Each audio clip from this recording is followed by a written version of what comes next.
الكمبيوتر قال لك انا؟ هي دي.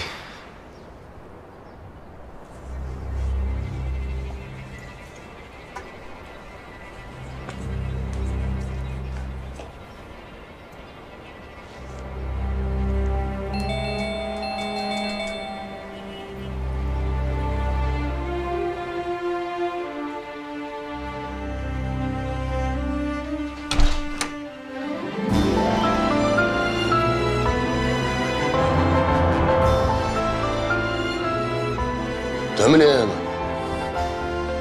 ده بيتي. بيتك؟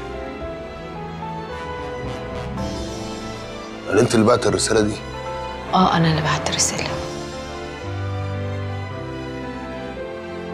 انا كنت داخله من الاول تستغل الموضوع ده وتقلب لي قرشين زياده، ولا الفلوس اللي خدتها ما كفتكيش، فقلت استغل نقطه ضعف وادخل له منها.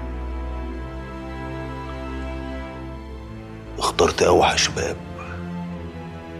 الناس كلها فاكرينه باب دخول، ما بيتفتح ورجليهم بتخط منه، بيعرفوا انه باب خروج. عملت كده ليه؟ مش محتاجه ان انا ابرر لك. لا محتاجه عشان ما تخسريش اكتر. انا ما بقاش عندي حاجه اخسرها خلاص. بدايه معرفتك كانت بدايه خساره كل حاجه يا جعفر. ليه؟ كنت داخل بنية سودا، ولا كنت داخل طبعا فيكي وفي فلوسك؟ عايز تعرف بعت الرساله ليه؟ عشان موجوعه منك. كنت عايزه اوجعك زي ما وجعتني بالظبط عشان بحبك. انا لو عليا اطلع قلبي واديله 100 جزمه انه عم. يستاهل. القلب الطماع يستاهل يضرب 100 جزمه. كان اتعظ. ما تقوليش بحبك تاني،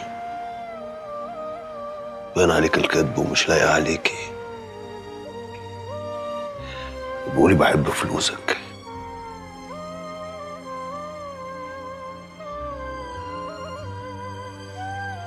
بحب فلوسك.